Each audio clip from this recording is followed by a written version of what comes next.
And sometimes, I'm sorry to say this, it's your country. It's your country that is look at this morning now.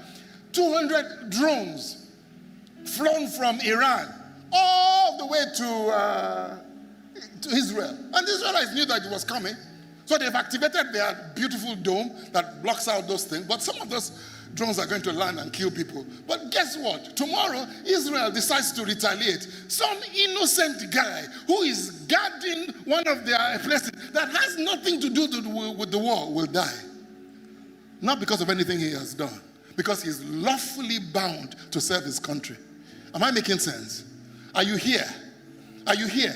And so this concept of lawful captivity, it's the blood that sets us free.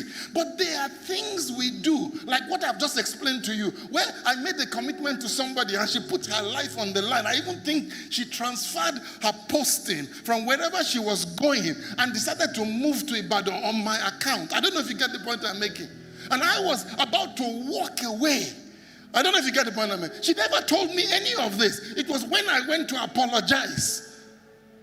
And by the way, when I'm apologizing to her, she was married. It wasn't an apology to go back. I don't know if you get it. It was an apology to unhook me.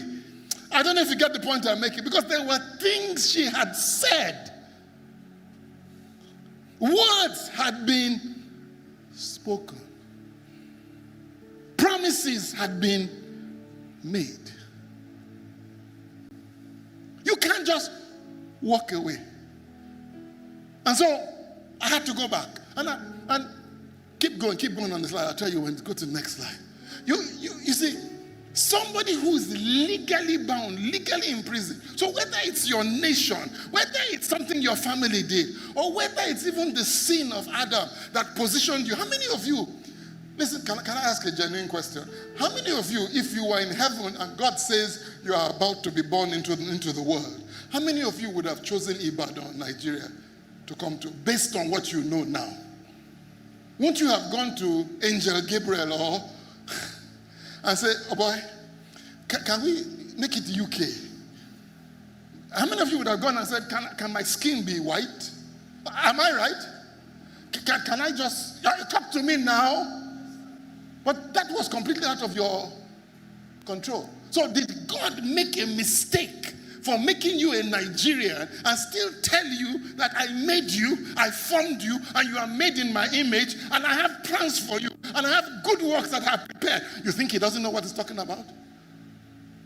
I remember when we were listening to Reinhard Bonnke. This was many years ago when it was VHS. Reinhard Bonnke, he was at a Benny Hinn program in Rama Chapel in South Africa. And so he's on the stage, it's his birthday. So Rama, South Africa is celebrating him. And Benny Hinn happens to be around. So they all get on the stage. And the next thing, Reinhard Bonnke gets on the stage. And you know what he says? He turns to Benny Hinn and Ray Macaulay and says to them, I've often wondered why God chose me to do this job.